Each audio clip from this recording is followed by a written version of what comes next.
മാളു എന്തായി? കഴിഞ്ഞപ്പോ പപ്പടം കാച്ചി കഴിഞ്ഞു. ആരെന്തിനും ബിരിയാണിയിൽ ഇടാനേ ഉണ്ടാവൂല ഏറ്റവും അവസാനം. ബിരിയാണി പണിയില്ലേ?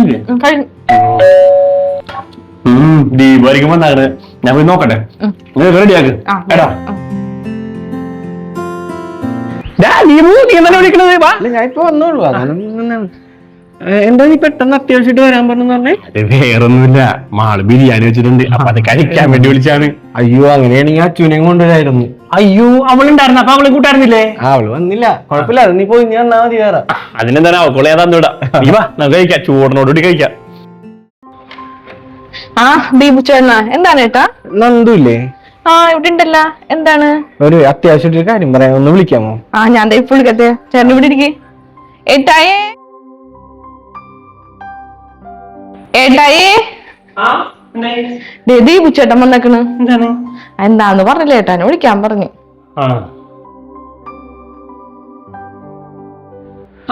എന്താണ് ദീപു? എന്തെങ്കിലും അത്യാവശ്യം ഉണ്ടാ? നീ വാ, ഇരിക്ക്. ഒരു കാര്യമുണ്ട്. നിനക്കറിയാലോ അച്ഛന്റെ കാര്യമൊക്കെ. ആക്സിഡന്റ് ഒക്കെ കഴിഞ്ഞ് ഒരുപാട് പൈസ ചെലവാടാ. ഇനിയിപ്പൊ എന്റെ കയ്യിലൊന്നുമില്ല. നാളെ ചെക്കപ്പിന് പോകേണ്ട ദിവസമാണ്. 30,000 രൂപ ഇല്ലാണ്ട് അങ്ങോട്ട് ചെല്ലാൻ പറ്റില്ല. സ്കാനിങ്ങും അതും ഇതും ഒക്കെ ആയിട്ട് 30,000 ഏറ്റവും ചുരുങ്ങിയത് വേണ്ടി വരും. കുറെ പേരുടെ അടുത്തൊക്കെ ഞാൻ ചോദിച്ചു, പക്ഷെ ഒന്നും ശരിയായില്ല. നിന്റെ അടുത്ത് പൈസ എല്ലാം ഉണ്ടാവും? 30,000 രൂപയെ? അത്രയും പൈസ ഒക്കെ ഇപ്പൊ എന്ത് ചെയ്യാനാണ്? ഹോസ്പിറ്റലിൽ പോകുമ്പോ പിന്നെ പറയണ്ട, പൈസ ഇല്ലാന്നെ നമ്മ പെട്ടും പോവും. ചെയ്യും. നീ ടെൻഷൻ അടിക്കണ്ട, നമുക്ക് ശരിയാക്കാം.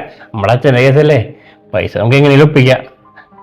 നീ ഒരു കാര്യം ചെയ്യ്, നീ ധൈര്യമായിട്ട് ചെല്ലി. ഞാൻ എങ്ങനെ പൈസ അറേഞ്ച് ചെയ്തിട്ട് ഞാൻ വിളിക്കാം.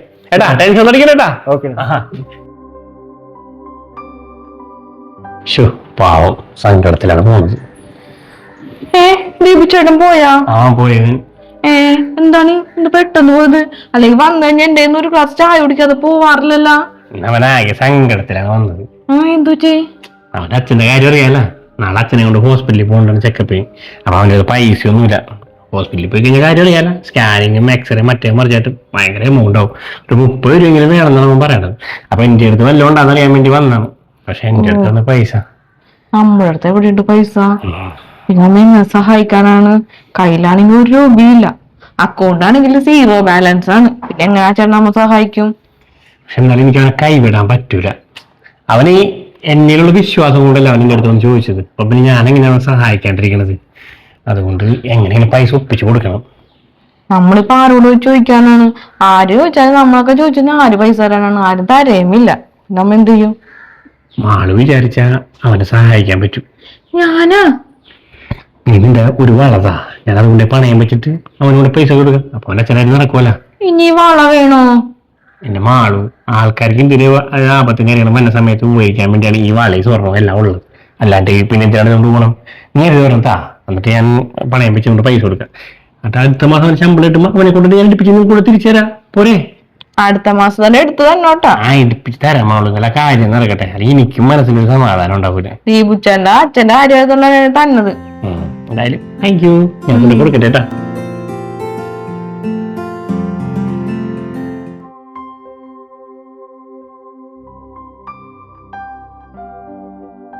ദീപല്ലേ പോയത്? എടാ ദീപു. എടാ, ഞാൻ നിന്നെ വിളിച്ചിട്ട് നീ എന്താ ഫോൺ എടുക്കാത്തത്? എടാ, ഞാൻ കണ്ടില്ലടാ, കുറച്ച് തിരക്കായിരുന്നതാണ്. എനിക്ക് 1 മാസത്തിനുള്ളിൽ പൈസ തരാന്നല്ലേ പറഞ്ഞത്. പൈസ ഒന്നുമില്ല. എടാ, അത് ഈ മാസം സാലറി കിട്ടിയതൊക്കെ തീർന്നടാ. നിനക്കറിയാല. നോക്കട്ടെ, നിനക്ക് അടുത്ത മാസത്തില് സാലറി കിട്ടുമ്പോ നിനക്ക് അങ്ങോട്ട് തന്നേക്കാത്. എടാ, അങ്ങനെ പറയല്ലേ. നീ എങ്ങനെയെങ്കിലും ഒന്ന് സെറ്റ് ആക്കിട്ടാ അത് നോക്ക്. എങ്ങനെയെങ്കിലും ഒന്ന് അഡ്ജസ്റ്റ് ചെയ്യാൻ നോക്ക്. കാരണം എന്തെങ്കിലും ഇല്ലാത്തോണ്ടല്ലേ. എന്നാ കുഴപ്പമില്ല. നീ അടുത്ത മാസം സാലറി കിട്ടുമ്പോ തന്നെ അത് തന്നോട്ടാ. അടുത്ത മാസം തരാം. നിന്റെ പൈസ ആദ്യമേ തന്നേക്കാം. ഓക്കെ, എന്നാ കുഴപ്പമില്ല. ശരി. ഇപ്പൊ അച്ഛനിപ്പോ എങ്ങനെയുണ്ട്? കുഴപ്പമില്ല. ചെക്കപ്പ് ഒക്കെ ഉണ്ട്. ഹോസ്പിറ്റലിലൊക്കെ പോകണം. ശരിടാ. ശരി ശരി. മാളൂനോട് ഇനി എന്ത് പറയും? ഈ മാസം വളരെ എടുത്ത് കൊടുക്കാന്ന് പറഞ്ഞതാണ്. ഇവനെയും കുറ്റം പറയാൻ പറ്റൂല. ഇവന്റെ അവസ്ഥ ഇതല്ലേ. എന്തായാലും 1 മാസത്തെ കേസല്ലേ. മാളുടെ കാര്യം പറയാൻ മനസ്സിലാക്കാം. എടാ, അത് നീ അവരെങ്ങനെയെങ്കിലും കാര്യങ്ങൾ പറഞ്ഞ് മനസ്സിലാക്ക്. ഇങ്ങനെ 5-6 ലക്ഷം രൂപ കമ്മീഷൻ കിട്ടുന്ന കാര്യമല്ലേ. നീ അത് എങ്ങനെയെങ്കിലൊക്കെ പറഞ്ഞ് റെഡി ആവുമത് സംസാരിച്ച് അതാണ് ഇതാന്നൊക്കെ പറ. അവിടെ അടുത്ത് ഹോസ്പിറ്റലും സ്കൂളൊക്കെ ഉള്ള സ്ഥലമല്ലേ, അപ്പൊ അതങ്ങട് അവരുടെ തലയിൽ വെച്ചു കൊടുക്കുക അങ്ങട്. ആ കേട്ടാ, അത് 3 ലക്ഷം വെച്ച് കമ്മീഷൻ നമുക്ക് 2 പേർക്ക് കിട്ടുന്ന കേസാണ് കേട്ടാ. അത് മര്യാദ വേണ്ട പോലെ ചെയ്യത് കേട്ടാ. ഓക്കെ ചേട്ടോയ്, ചേട്ടാ നിങ്ങളുടെ കൂട്ടുകാരൻ നന്ദൂലേ വിളിച്ചോണ്ടിരിക്കണ്ട്.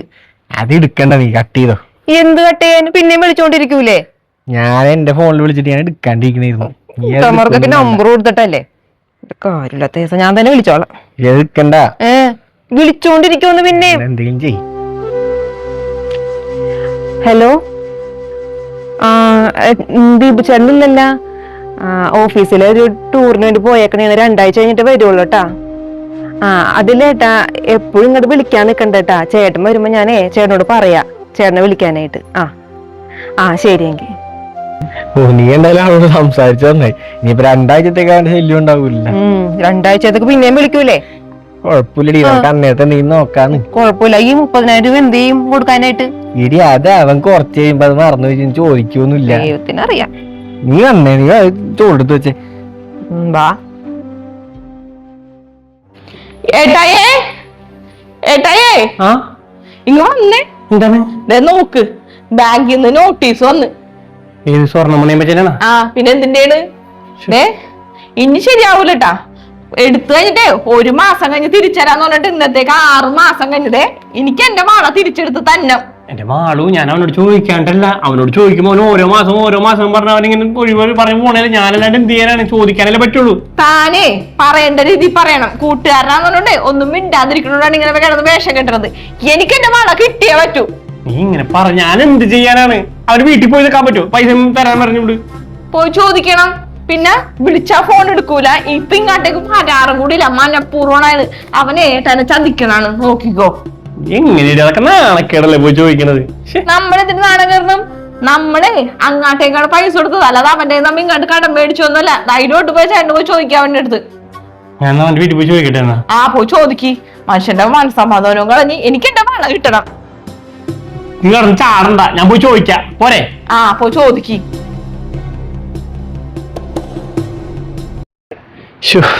ദീപുനെ കാണുന്നില്ല. എത്ര നേരമായി ഞാൻ വെക്കണത്. വെറുതെ പോവണ്ടായിരുന്നു. വെറുതെ 500 രൂപ പോയി. പിന്നെ എന്ത് പോകണ്ടായിരുന്നു? അതിലൊക്കെ ഒരു ഫംഗ്ഷൻ നടക്കുമ്പോ പിന്നെ പോവാതിരിക്കാൻ എന്തായാലും കുഴപ്പമില്ല. 500 രൂപ എടുത്തിട്ട് നമ്മൾ 1000 രൂപ നീട്ടൊന്നുമല്ല അതുകൊണ്ട് കുഴപ്പമൊന്നുമില്ല. ചേട്ടനല്ലേക്കണത് ഇങ്ങോട്ട് വന്നേക്കണെന്നാവോ? വിളിച്ചിട്ട് എടുക്കാണ്ട് ഇങ്ങോട്ട് വന്നാക്കുന്നു. വലിയ ശല്യമല്ലേ എന്നെ കൊണ്ട്. ദീപു, ഞാൻ എത്ര നേരമായി നിങ്ങളെ കാത്തേക്കണത്? നിങ്ങളിപ്പോ വീട്ടിലേക്ക് വന്നത്? എടാ പിന്നെ നിന്നെ വിളിച്ചിട്ട് നീ ഫോൺ എടുക്കണ്ട. ഞാൻ പിന്നെ എന്ത് ചെയ്യാനാണ്? എന്തെങ്കിലും തിരക്കിലായിരിക്കില്ല അതെല്ലാം എടുക്കാത്തത്. നീ അങ്ങനെ പറയല്ലേ. നിനക്ക് ഞാൻ ആ പൈസ തന്നെ എങ്ങനെയാണെന്നറിയാമോ?